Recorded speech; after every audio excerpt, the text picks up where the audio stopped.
Muchas gracias, que sabemos que es última hora. Os prometemos que va a ser una charla, esperemos que no va a ser muy densa.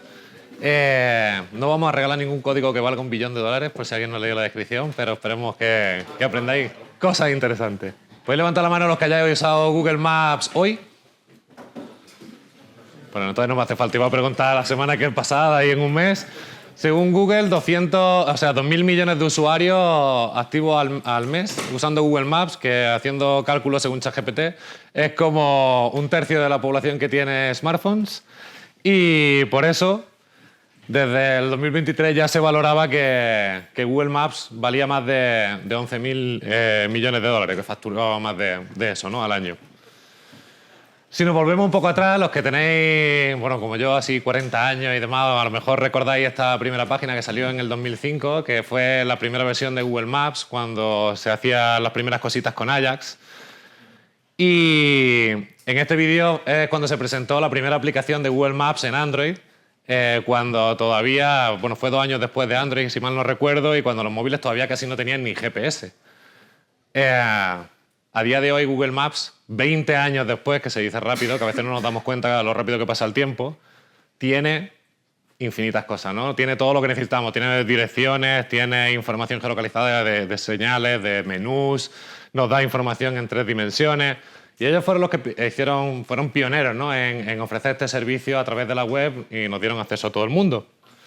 Pero gracias a esos servicios que empezaron a ofrecer, un montón de compañías más, ¿no?, empezaron a usar mapas y los tenemos hoy en todos sitios, ¿no? Los tenemos en el coche, cuando vamos a buscar una tienda, cuando vamos a planificar nuestras rutas de deporte o cuando vamos al zoo, buscar productos cerca nuestra, que no siempre tiene que haber un mapa, simplemente es buscar cosas geolocalizadamente.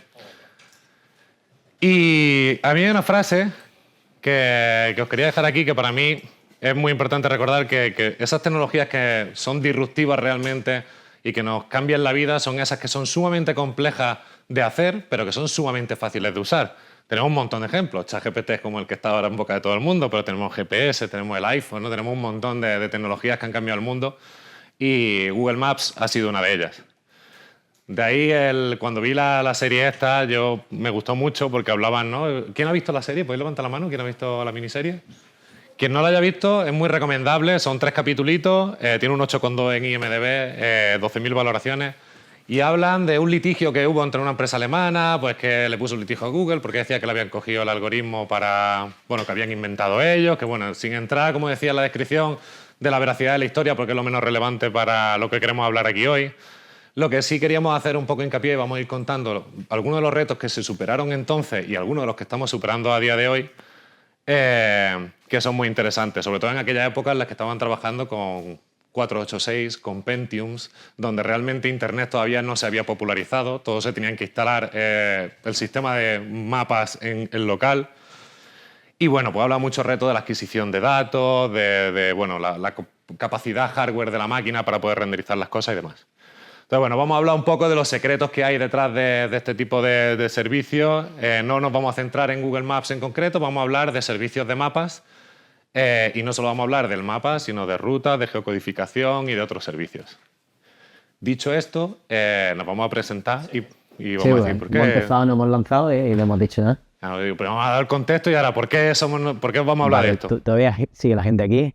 Bueno, yo soy Juanma, amigo de Raúl, me convenció para subir aquí. Poco background tengo de desarrollador puro y duro, pero sí que soy un analista de datos y sí que me encargo de coger todos esos datos y manejarlos bien para sacar una solución. Y trabajo en los temas de sistemas de información geográfica ya sobre unos 15 años en una empresa, en Here. Y nada, ese es mi background por aquí. Y ya está. Y yo soy ingeniero informático, yo no tenía ni pajolera idea de esto que vamos a hablar ahora, de los SIG, hasta que empecé en la empresa en la que estoy todavía hace 11 años, que se llama Erri. Y nada, simplemente os quería poner una imagencita donde, aunque en la serie hablan de TerraVision, que es esta empresa alemana, o del producto, y de Google Maps, que sepáis que hay un montón de empresas, algunas que empezaron hace mucho tiempo, en concreto, mi empresa Esri fue una que empezó en el 69 a crear software para trabajar con datos geolocalizados y demás, y la empresa de Juanma, que es Here, ¿Qué está más? Empezó a colectar los datos, digamos. Se necesitaban rutas y callejeros, etcétera, etcétera. Pues desde hace muchísimos años que se empezó ya a recolectar. Y bueno, que sepáis como curiosidad que entre nuestras empresas es verdad que había un trabajo conjunto donde ellos nos han estado proveyendo datos durante mucho tiempo y bueno, pues al final tenemos muy buena relación también entre otras cosas por eso. Para entender la magia que hay detrás de Google Maps y estos servicios de mapas es súper importante conocer los sistemas de información geográfica y qué es lo que son. Básicamente los sistemas se componen en SDKs, aplicaciones de escritorio, bases de datos, servidores y APIs especializadas en trabajar con datos geográficos, que yo como informático no me había parado nunca a pensar lo complejo que pueden ser. Y es una de las cosas que vamos a hablar, que es la segunda parte del término de información geográfica, que tiene un montón de problemáticas que un dato normal no se enfrenta o no nos enfrentamos cuando estamos trabajando y creando aplicaciones con ellos. Entonces, bueno, empezamos con el primer reto. El primer reto es convertir un mundo en 3 dimensiones a una pantalla plana. Algo que puede parecer obvio, pero que como veis en la imagen, no siempre es tan obvio traducir el 3D al 2D. Todos sabemos que vivimos en un mundo muy grande, enorme, complejo, cambiante, que tiene estaciones del año, que tiene días, que tiene noches, que tiene nubes. Sin embargo, cuando nos vamos a... Bueno, pues si no sois terraplanistas, claro. Si sois terraplanistas, entonces pues no, el mundo es mucho más sencillo, os podéis ir porque lo que vamos a contar no os lo vais a creer. Pero, si no... esto es lo que vemos cuando nos vamos a una herramienta como Google Maps, ¿no? Vemos un mundo en 2D, donde han desaparecido las nubes, donde nos podemos mover a cualquier parte del mundo, podemos hacer zoom e ir viendo todos los diferentes niveles y nos podemos ir a investigar cualquier parte, nos podemos venir aquí a la San Pablo CEU y podemos ver hasta los cochecitos que hay, ¿no? Siempre es de día. Siempre es de día. Todo está quieto, todavía. Por eso será uno de los retos del futuro, que se muevan las cosas. Entonces... Una cosa que a lo mejor no habéis parado a pensar, que yo no me paré a pensar hasta que me empezaron a hablar de estos temas, es que cuando pasamos un mundo en 3 dimensiones y lo intentamos poner en 2 dimensiones, forzosamente tenemos que deformarlo. Hay que estirar cosas porque si no, no se puede poner en una pantalla plana. Y eso tiene mucha trigonometría, mucha matemática por detrás, porque al final la Tierra ni es esférica completamente, es una roca gigante, es un geoide. Y esto se empezó a investigar, yo no tenía ni idea, pero el otro día estuve mirando, en el segundo siglo después de Cristo, se empezó a intentar saber cómo posicionar una posición en el espacio, en el planeta y ponerlo en un plano, ¿no? Aquí hay un montón de conceptos complejos donde hay senos, cosenos, hay sistemas de proyecciones, sistemas de referencia, que son cosas que si trabajáis con datos geolocalizados escucharéis en algún momento, y que hay una cosa que hablan en la serie que es uno de los primeros retos de los que hablan, que es que cuando estaba intentando hacer la interfaz de que hiciese zoom en el mapa se movía y había como terremotos y se subían las imágenes una encima de otra. Esto, al final, lo resolvieron aplicando diferentes sistemas de referencia a diferentes niveles de zoom, diferentes aplicaciones, diferentes ecuaciones matemáticas para posicionar bien las cosas en el espacio en los diferentes niveles de zoom, porque si no había divisiones de números en coma flotante por 0 que te fastidiaban el invento y bueno, era un cacao bastante importante. Entonces, ese era el primer problema. El segundo problema es el de crear un mapa global a diferentes niveles de zoom, como estábamos hablando, ¿no? Aquí, en la película hablan de que ellos cómo conseguían los datos. En aquel momento casi no había satélites. A día de hoy, no sé si lo sabéis, pero hay cerca de unos 20.000 satélites orbitando alrededor de la Tierra. Está el sistema Copernicus, que está creado por la Agencia Espacial Europea, que captura unos 20 terabytes de datos al día, Open Data. Pero luego está la NASA, que ofrece 500 petabytes de datos por ahí, y otros muchos sistemas comerciales a través de los cuales se pueden conseguir estas imágenes. Como decía, estas imágenes al final son fotografías cuadradas que se van cogiendo en el espacio, van cambiando la luz, dependiendo si el satélite se mueve o es estático, o si es geoestacionario o no. Pero en esta imagen al final van apareciendo nubes y ahora tenemos que coger estos datos y los tenemos que convertir en ese mosaico navegable, ¿no?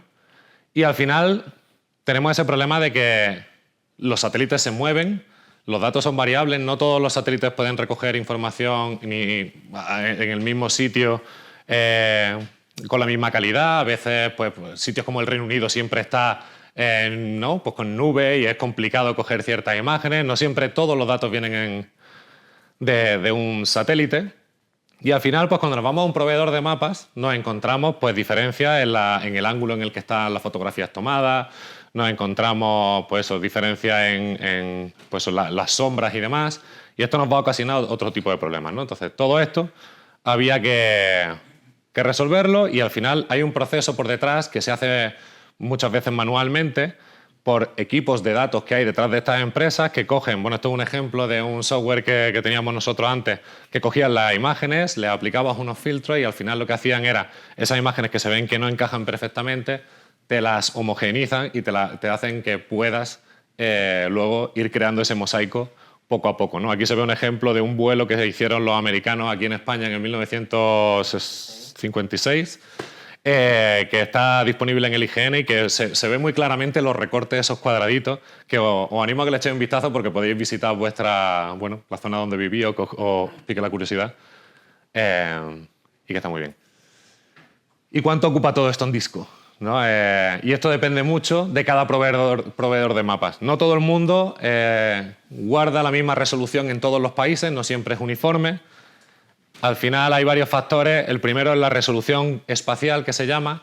Esto es, cada píxel de una imagen satelital va a representar unas dimensiones del terreno. Pueden ser centímetros, pueden ser metros. Entonces, cuanta más resolución espacial guardemos al final, pues más van a ocupar las imágenes, la profundidad de colores que utilicemos para pintar, los niveles de zoom. Esto es muy importante porque los niveles de zoom aumentan el tamaño a nivel exponencial. O sea, si vamos subiendo, cuando empezamos el nivel 20, 21, 22, eso hace que tengamos que ocupar mucho más espacio en disco, ahora os digo cuánto. Y no todos los proveedores de mapa almacenan la misma información. Por ejemplo, los océanos, hay veces que dice, oye, ¿para qué voy a almacenar el 70 o el 80% de la Tierra, creo que es agua? Y casi nadie visita esa zona. Entonces, hay veces que se crea un mapa y se simplifican mucho algunas zonas que ni siquiera se visitan porque no tiene mucho sentido gastarse el dinero en capturar esas imágenes para ver agua, ¿vale? Y luego, pues, formato de almacenamiento, compresión y demás. Para que hagáis una idea, el mapa de ERRI, el que tenemos en mi empresa satelital, que tiene 23 niveles de zoom, son 22.000 millones de imágenes y unos 230 terabytes de datos. Y ahora viene el siguiente reto, ¿vale? En aquel momento estábamos hablando de que, bueno, antes no ocuparían tanto, no sé, en la película no dicen cuánto ocupaba la primera versión de lo que hicieron ellos, pero ¿cómo servimos esto para que un móvil o cualquier dispositivo que no tiene esa capacidad pueda consumirlo? La clave está en que hay que trocearlo, como se ve ahí en la imagen, ¿no? Y el troceo se hace de la siguiente forma. Empezamos a dividir en cuadrículas. Cogemos la primera imagen desde el espacio, la dividimos en 4 zonas y os voy a poner este vídeo que está animado y... Uy, perdón. Uy. Luego os cuento cómo se cobran. Espérate, ahora te voy a volver una para atrás. Ya está. Entonces, cogemos una imagen, la dividimos en 4 partes, tenemos 0, 1, 2 y 3. Ahora, ese es el siguiente nivel de zoom, pues el cuadrito número 2 lo vamos a dividir en el 2, 0, 1, 2, o sea, el 2, 0, 2, 1, 2, 2, 2, 3. Y en el nivel 3, pues vamos a ir cogiendo, ¿no? Y vamos a ir dividiendo esos trocitos. Esos números, ahora os vais a ver dónde los vamos a ver nosotros como desarrolladores y cómo los vais a poder ver vosotros cuando lleguéis a casa. Y es cuando vayáis a un sistema de servidor de mapas, podéis abrir las peticiones de red y vais a ver en esa URL las peticiones que se van pidiendo, donde vienen esos cuadraditos de cómo se ha almacenado esto en disco, esas 22 millones de imágenes. Y bueno, pues ahí un poco podéis explorar un poco cómo conseguimos que, sirviendo solo lo que tú necesites, pues puedas seguir trabajando con el mapa. Y el siguiente reto fue, vale, ¿y ahora esto cómo lo cobramos? Las empresas que tenemos que sacar dinero de aquí. Entonces, no sé si acordáis, pero Google desde 2005 a 2018 en principio no cobraba. Se tiraron 13 años sirviendo esto de gratis. Si os vais a OpenStreetMap, que es otro servicio de crowdsource, una comunidad que ha creado datos abiertos, tampoco cobran, pero normalmente esto pues, tiene un límite, porque tampoco puede servir gratis todo el tiempo, ¿no? Entonces, bueno, a partir del 2018 Google empezó a cobrar. Que sepáis que la mayoría de los proveedores de mapas cobran por teselas, y teselas son esos cuadraditos de los que estábamos hablando. Cada uno de esos cuadraditos, cuanto más consuma, pues se le pone un precio por tesela. Y entonces el problema de ese sistema es que es muy difícil de predecir el coste, porque depende de cuánto pan, cuánto zoom haga el usuario, pues se te va a cobrar una cosa u otra. Tú sabes cuántos usuarios tienes, pero no sabes cómo van a interactuar con tu sistema. Entonces, bueno, surgieron la idea de cobrar por sesión, o sea, pues cada visita te pongo un precio fijo por visita y a las no sé cuántas horas caduca, si el usuario sigue ahí, pues te cobro otra visita nueva. Y hay algunos proveedores pues, que dijeron, venga, como hay casos de uso donde hay gente que está todo el día delante del ordenador trabajando con un mapa, pues te cobran un precio fijo por persona al mes y fijo. ¿Vale? Entonces que sepáis que cuando tengáis que elegir un proveedor de mapa, pues es importante que le echéis un vistazo a cómo, o si ofrece varios sistemas de cobro o varios métodos de cobro o solo uno. Pero el mundo, por desgracia, bueno, o por suerte, no es estático. Cambia. Al final hay desastres, como lo de la Dana, de repente coge en Valencia y hay un destrozo de infraestructura, se te cambia el terreno por completo. ¿Cómo se actualizan estos mapas, no? Se crean nuevas autovías, se crean nuevas urbanizaciones. Entonces ese es el siguiente reto. Ahora, ¿cómo hacemos esto? ¿Se actualizan todos los años todos los mapas a nivel mundial o se hace poquito a poco?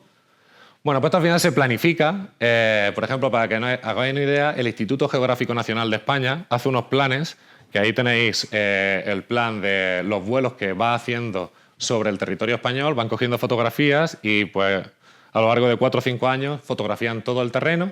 Luego estos datos ellos los componen y los ponen como datos open data. Ahí podéis ver, ¿no? Son aviones que están tirando fotografías que además tienen que solaparse para luego poder hacer el mosaico bien. Y luego, cuando vaya a algún servicio de mapa, igual, os pongo muchos ejemplos de cosas que he podido sacar de la página nuestra.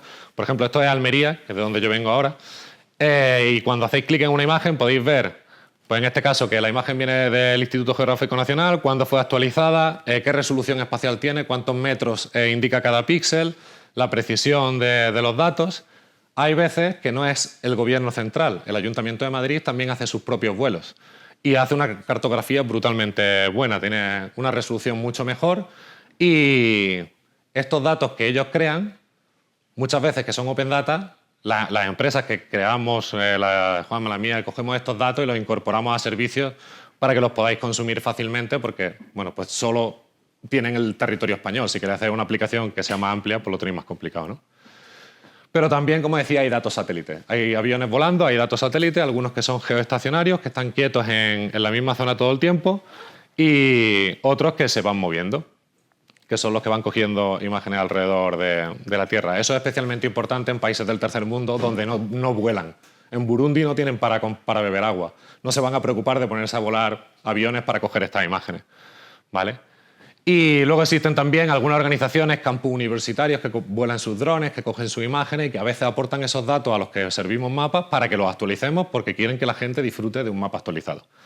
¿Vale? Entonces esto es un trabajo brutal de gestión de datos que luego aparecen defectos como podéis ver. Bueno, he cogido aquí imágenes de varios proveedores donde podéis ver pues eso, que aparece de repente un corte de sombras porque una foto fue tomada a una hora del día o fue tomada a la otra.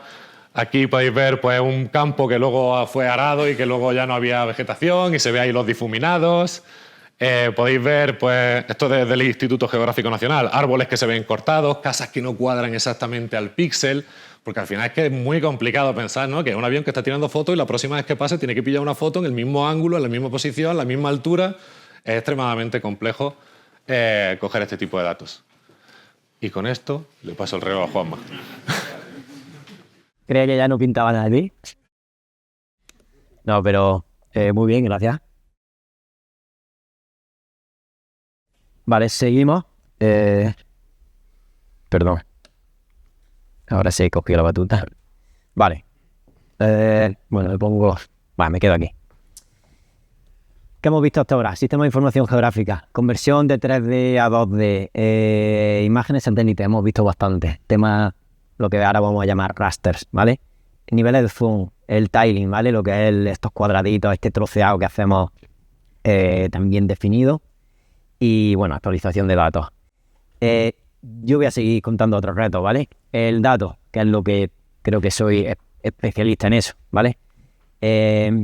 Como ha contado Raúl, raster, ¿vale? Yo vengo con vectores, ¿vale? Son dos cosas diferentes. Podemos aunarlas, digamos, en estas dos tipologías.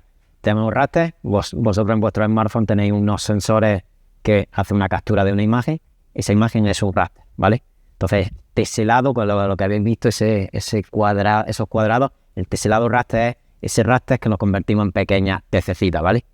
Que es lo que ya nos ha explicado Raúl, cómo en la película veían la necesidad de tener un servicio que pudiese enviar esos pequeños cuadraditos. Pues yo vengo con teselas vectoriales, ¿vale? También recogemos datos de forma vectorial, se diseña, se hacen carreteras o se hacen edificios. Eso es un formato vectorial, donde es tangible, matemáticamente es tangible, pero también podemos recortarlos, como podéis ver aquí, le hacemos un teselado y donde tenemos, por ejemplo, esos polígonos, pues vamos a tener pedacitos de polígonos, ¿vale? Y ahora os voy a explicar por qué también podemos teselar eso. Perdona, que no he comentado sobre las diferencias. El renderizado, mira, tenemos tres grandes diferencias, al menos tres simples diferencias que al final son grandes diferencias. Renderizado, ¿cómo servimos esto? Y cómo se va a ver en nuestro display, ¿verdad? Renderizamos en nuestra parte o renderizamos en la parte de servidor o en la parte cliente. Si tenemos raster, lo haremos en la parte servidor, ¿vale? Crearemos nuestro mapa mundial en todos los niveles de zoom que tenemos, lo tenemos almacenado, como por ejemplo tiene Henry, tiene almacenado, y si tú me pides tales cuadrículas, yo te las envío y cuando haga otro zoom te lo vuelvo a enviar, y así sucesivamente. Tú lo guardarás en caché para que no tengas que estar pidiéndome y así ninguno gastamos, pero bueno, cuando vuelva a encender, cuando vuelva a conectarte tendrás que seguir pidiéndome. ¿Qué pasa que si pasamos a vector, ¿vale? Si tenemos teselas vectoriales, es diferente. ¿Por qué? Porque yo te mandaré, el servidor le mandará la geometría, le diré, oye, te mando este tipo de geometría y la posición. Y luego tú ya lo renderizas como quieras. Esa geometría, pues le pones el color que tú quieras, la obstruyes, la haces más pequeñita, como tú quieras. Pero eso ya corre de tu parte. Tú eres el cliente y haces con ello lo que quieras. Tamaño es diferente. Son diferentes volúmenes. El raster, podemos decir que es muchísimo más grande el volumen que vamos a consumir o a almacenar al final que el vector, ¿vale? El vector es simplemente, es como hemos visto, es una simplificación del modelo. El raster, quiera o no, si como el ejemplo que decía Raúl, tenemos un océano, tenemos que enviar siempre esos píxeles de océano. Sin embargo, cuando tenemos vectores, no tenemos, solo tenemos un polígono que sería océano, ¿vale? Sin embargo, como raster tenemos que almacenar cada píxel el valor X, que será RGB, que haga el color del azul, ¿no? Entonces, al final, grandes volúmenes son siempre los que nos indican que es el raster. El consumo, aquí cambia un poco, ¿vale? ¿Por qué? Porque es más fácil consumir un raster en beber esa tesela que yo recibo, lo pongo en pantalla y perfecto. Es diferente del vector. ¿Por qué? Porque yo recibo una tipología de geometría y la posición. Entonces es cuando yo tengo que en mi parte de cliente tengo que computerizar eso, ¿vale? Tengo que decir, oye, esto funciona así, quiero esta forma, este color, este tamaño, etcétera, etcétera. Entonces la parte computacional sí que es más alta en la parte de cliente, bueno, en la parte vectorial. Vale, voy a continuar. Vale, esto es un poco un diseño de cómo llegamos a hacer el tileado, ¿no? El tiling de un mapa base o de una base de datos geográfica de este estilo. Voy a poner este vídeo. Vale, las ventajas del vector, ¿vale? Cuando nos sirven vectores bueno, creo que la acabo de contar, es que podemos modificar la salida, ¿vale? Quiero decir que el raster, si Esri formaba esos niveles de zoom con esas leyendas, con esos colores, el río azul, la tierra marrón, nosotros aquí en cambio podemos decir todo lo contrario, yo no quiero los ríos azules, yo quiero los ríos de otro color. Aquí podemos modificar a nuestro antojo. ¿Por qué? Porque somos nosotros los dueños de poder cambiar esas características. Sin embargo, con raster no podemos hacer, no tenemos esa opción. Tenemos que quedarnos con lo que se predefinió. Eso fue un reto cuando las empresas querían empezar a crear sus mapas con su propio branding y sus propios colores. Decían, no nos vale un raster, una imagen. Queremos algo que pueda personalizar y cambiar los colores y eliminar capas. Y ahora no quiero que salgan las autovías. O ahora quiero... Y entonces es como una base de datos. Al final vas quitando capas y es pues como el Photoshop, al final, en cierto modo. Vale, este otro ejemplo de ello es exactamente la misma zona vectorial o el mismo mapa tileado vectorial, solo que a nuestro antojo lo podemos poner súper gracioso, súper formal, súper futurista, ¿vale?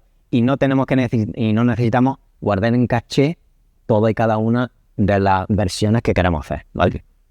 Mucho más eficiente de almacenar. Mientras lo otro estamos hablando de terabytes de datos, aquí estamos hablando de gigas.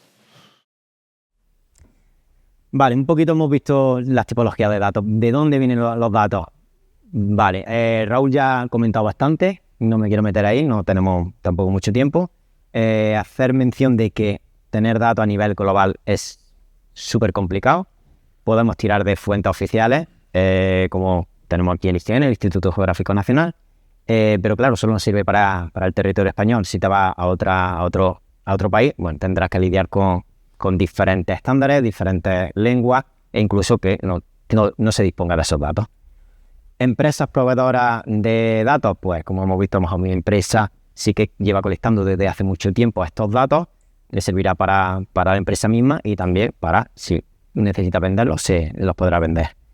Vehículos propios, cámaras, sensores, se utiliza a día de hoy casi todo lo que se pueda luego transmitir vía internet, radio, lo que sea, se utiliza como nueva fuente de datos, de proveedor de datos.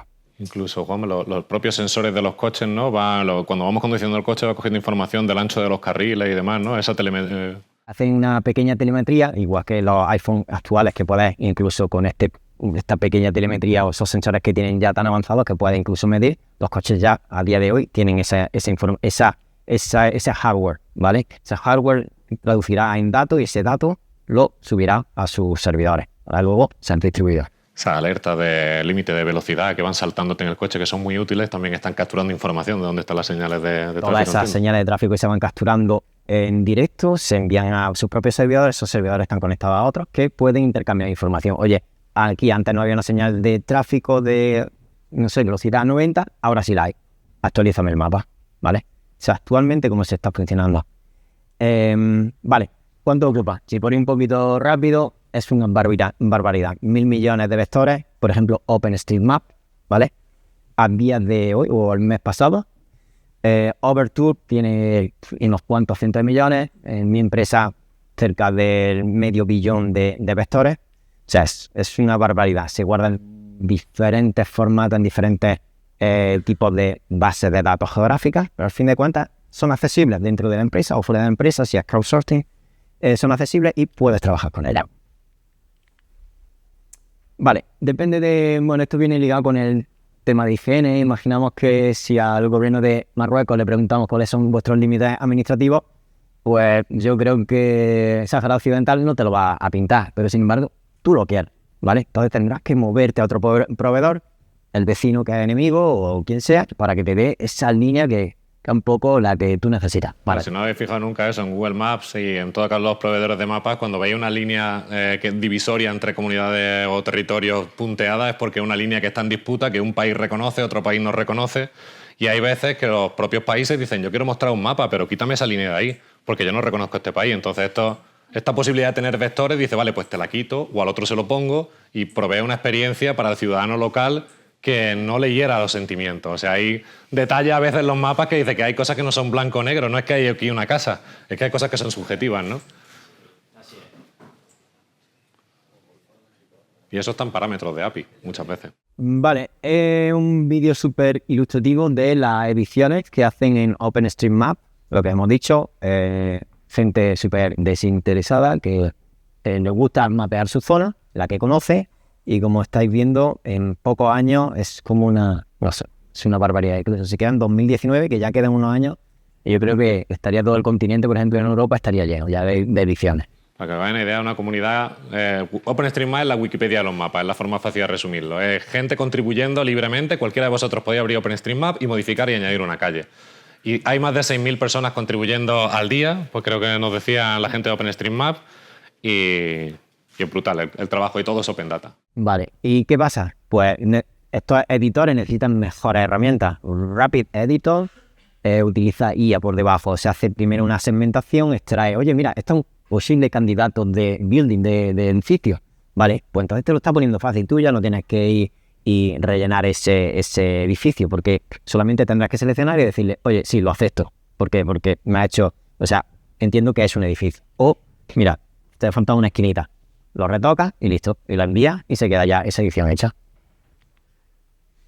Vale, aquí tenemos Mapillary, una empresa privada que lo mismo por usuarios, le suben las fotos, esas fotos tienen su traza GPS y lo que hacen Mapillary por detrás, bueno, el software que tienen ellos pues extraen elementos y son muy importantes. ¿Por qué? Porque esos elementos al fin y al cabo son al final son datos que van a necesitar otra empresa, incluso ellos mismos u otros organismos. Oye, necesito hacer un inventariado de las luces, ¿vale? O de los poles o todo lo que haya que represente un peligro para gente que vaya en silla de ruedas, lo que sea, ¿vale? O incluso las señales de tráfico como las veis ahí, ¿vale? Es brutal. Yo me compré una cámara, una GoPro 360, porque si tú te coges, es una aplicación gratuita, tú sales, te haces las fotos, las subes gratuitamente, ellos las ponen como Open Data y en un mes, tardó la última vez para mí, me sacó toda la información, me la geolocalizó en el mapa y yo la podía descargar. O sea, es un servicio que es brutal. Claro, para el usuario les sirve para no tener que utilizar ningún software. Se lo cede a ellos, ¿vale? La parte buena es que luego te quedas con el recorrido hecho, súper guay. La parte mala es que se quedan ellos las imágenes, pero guay. Tenemos este test, ¿vale? Con 600.000 imágenes subidas a esa plataforma. No sé, media eléctrica, ¿no? 4.500 kilómetros recorridos en bici. O sea que incluso eso tiene mayor valor porque, bueno, un coche, bueno, puede dar muchas vueltas, pero en bici hay sitios por donde no entran los coches. Vale, seguimos un poquito rápido. Vale, tenemos los datos recolectados, los tenemos limpios, hemos hecho una depuración estupenda y tenemos nuestra base de datos georreferenciada, ¿vale? Acordaros, un dato plano que luego también tenemos algunas columnas, depende del sistema de almacenamiento del dato, pues tendremos a lo mejor unas columnas con una X y una Y, ¿no? Una referencia espacial. ¿Qué se puede hacer con ellas? Pues aquí he nombrado unas poquitas áreas, ¿vale? Transporte, infraestructura, telecomunicaciones, o sea, las horas de que es actualmente lo que más se utiliza a la hora de tirar nuevas líneas de telecomunicaciones, necesitan un callejero casi perfecto, necesitan calles, ancho de calles, números de policía, edificios, altura de edificios, necesitan toda esa información. Si tienes una base de datos georreferenciada, puedes empezar a hacer ese trabajo. Si no, ese trabajo es imposible de hacer. Y bueno, como yo me dedico más o menos al transporte, voy a dar unas pinceladas de transporte y movilidad, ¿vale?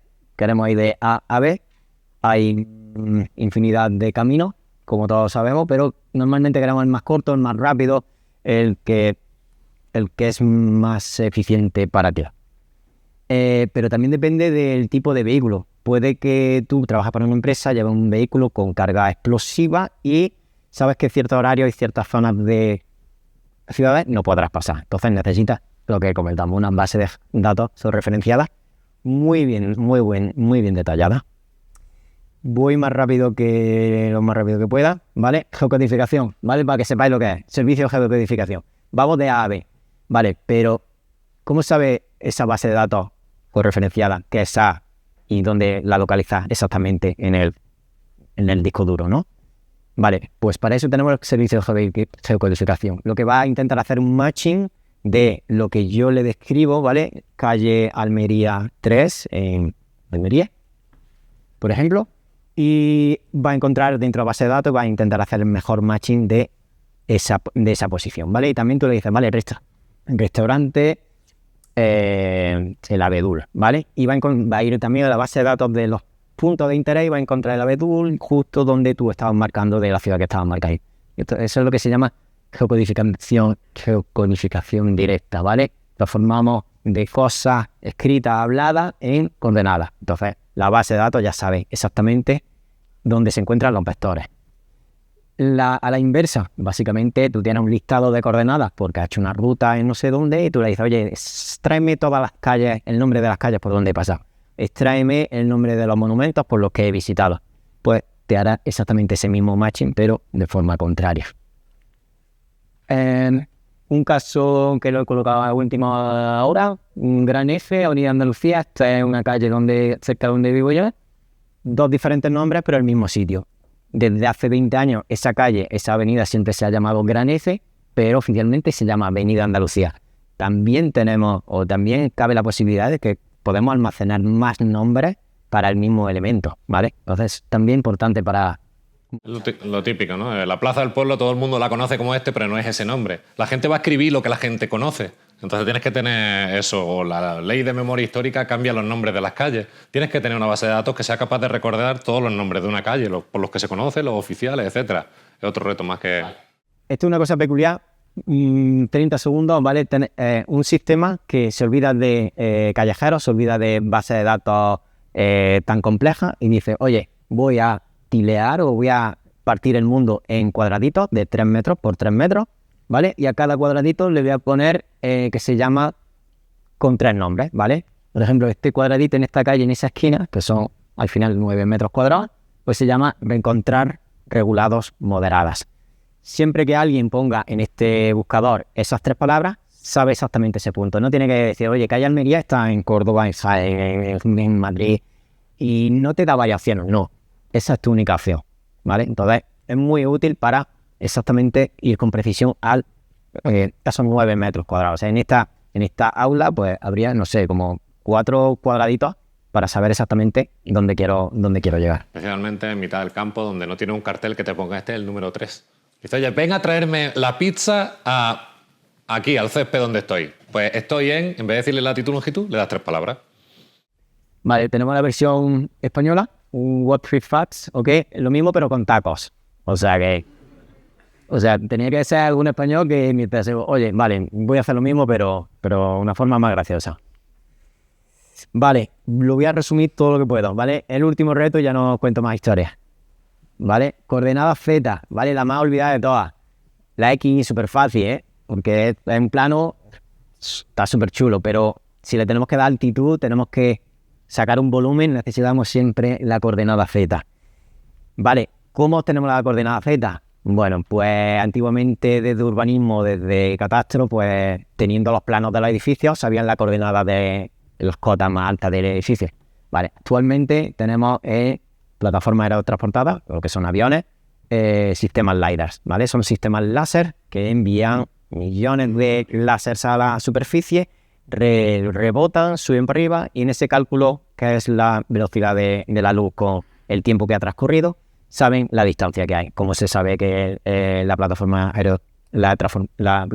el avión está a cierta altitud, saben qué diferencia hay. Por lo tanto, pueden sacar la altitud con la que choca ese elemento. Entonces tenemos los DSM, los Digital Surface Models o los Digital Terrain Models. Los Surface te dan todo lo que hay por encima, los Terrain son los que hemos quitado todo lo que nos estorba, árboles, coches, edificios, y nos quedamos solamente con la planicie. ¿Y por qué decimos esto? Porque también necesitamos mapas que tengan esas ondulaciones. Nos gustan los 3D, nos gusta también hacer modelos urbanos. No sé si tengo la siguiente. En esta slide lo podéis ver. ¿Qué vamos a hacer? Vamos al final construir, intentar llegar a esa paridad 1 a 1. Lo que vemos en la realidad lo queremos también en nuestros modelos. Y es con estos sistemas como encontrando la mejor forma de encontrar ese dato tan perfecto, es como podemos llegar a modelizar algo como esto, automáticamente, ¿vale? Nadie se pone a editar árbol por árbol, edificio por edificio, ¿vale? Tenemos que llegar a este sistema, encontrar ese dato y utilizar ese dato para extruir bien lo que necesitamos. Se cogen LiDAR terrestres, ¿no? Coches que van cogiendo información desde el suelo, aviones, aquí se cogen mogollón de fuentes y hay que uniformizarla y juntarla. Vale, un caso súper, no sé, interesante que vi. Estados Unidos, México, la frontera. ¿Qué pasa? Tenemos 2 organismos que hacen su modelado. El de Estados Unidos súper perfecto, súper detallado, con mucha precisión. México no tanto, ¿vale? Pero nosotros necesitamos tener el modelo por igual. Necesitamos tener un modelo global, ¿no? Estamos hablando de que queremos mapas globales. Vale, pues se intenta, ¿vale? No sé si llegáis a ver alguna pequeña desviación, pero casi al ojo humano es imperceptible, ¿vale? Solo si os señalo que exactamente donde estaba la frontera y con esta línea veis alguna pequeña marca. Entonces vemos cómo podemos también hacer un balance de esos datos, de uniformizar lo que nos da muy preciso contra lo que tenemos con menos precisión. Sigo. Yo creo que estoy igual que este día, igual. No puedo correr más. ¿Para mí? Relevo otra vez. Bueno, espero que no hayáis sudado mucho. Ya hemos dado lo gordo.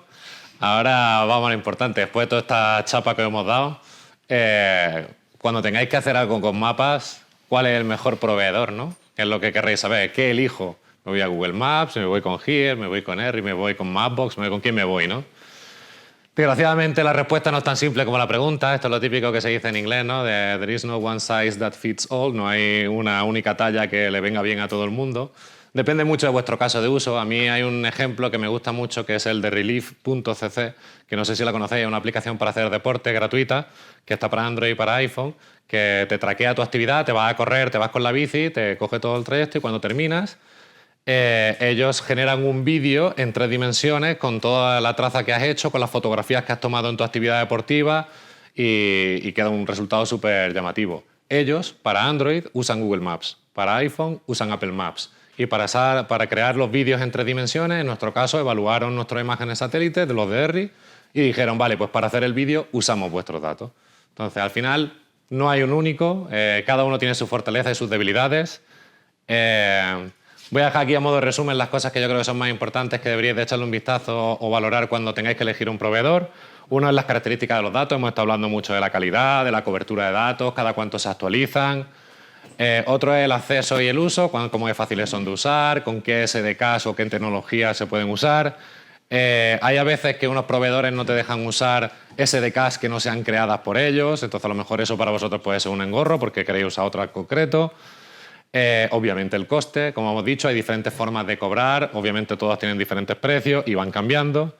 Y el nivel de soporte. Hay gente que necesita un soporte por detrás oficial, hay temas legales a veces que necesitas poder decir, oye, pues yo siempre digo el caso, siempre pongo el ejemplo de las fotografías del IGN que toman fotografías de las piscinas ilegales, ¿no? Una piscina que se ha hecho sin permiso, pues si tú quieres hacer una aplicación donde pueda llevar a un juez una prueba diciendo, oye, aquí hay una fotografía y puedo demostrarte que esta fotografía de aquí necesita la trazabilidad del dato y necesita un organismo oficial. Entonces, en ese caso, pues vas a tener que tirar de ese organismo oficial, ¿no? Entonces, ese es el resumen y nos hubiese encantado entrar en muchos más retos y más temas que hemos dejado aquí a modo despertar un poco la curiosidad. Había mucho más de inteligencia artificial que se podía haber hablado. En lo que estaba diciendo Juanma del tema del 3D, cómo se agrupan todos esos puntos que se cogen en un escáner y se asocian a un mismo objeto, cómo podemos utilizar la inteligencia artificial generativa para inventarnos cómo serán las ciudades de mañana en temas de urbanismo, bueno, cómo se puede mejorar la resolución de las imágenes cuando a lo mejor no nos hace falta un dato tan real, sino que quede bonito, cómo podemos eliminar nubes con inteligencia artificial, cómo podemos utilizar pues cámaras en la calle para ir reconociendo activos en el suelo y ver pues, defectos que puedan surgir en las carreteras. Muchos más. Hay una parte de visualización de datos que tampoco hemos entrado, que hemos dicho los mapas básicos, los servicios básicos, pero si queréis pintar datos encima de todos estos mapas, hay otros retos que se complican. La parte del Explosion Split para poder generar con nubes de puntos imágenes súper realistas navegables por dentro con inteligencia artificial. Hay mogollón de cosas, ¿vale? Lo que quería dejaros es que ahí tenéis 4 charlas más de diferentes conferencias, algunas de cómics que hemos dado aquí otro año, por si os pica la curiosidad, queréis profundizar un poquillo más. Y nada, por último deciros que Juanma y yo estamos en la comunidad de GeoDeveloper, que es una comunidad de GeoFrikis, GeoGeeks, donde cada uno tocamos nuestras tecnologías. Si alguna vez tenéis alguna duda o necesitáis ayuda, estamos ahí para echarnos un cable entre todos. Tenemos un canal de YouTube donde hay un mogollón de vídeos. Tiene ya 11 años la comunidad, o sea que hay bastantes vídeos. Está Víctor por ahí, que también está en la comunidad, compañeros por ahí detrás.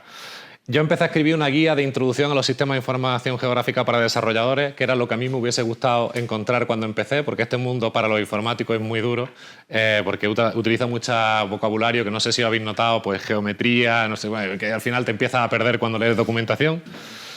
Y ya está, y dentro de la empresa he abanderado un nuevo proyecto que es el blog de ingeniería de ERRI, donde estoy hablando con todos los ingenieros de producto para sacar más información de cómo ellos crean esta tecnología, pues para sacar más contenido que pueda ser interesante. Os invitamos a que conectéis con nosotros en LinkedIn, que nos preguntéis lo que necesitéis y muchísimas gracias.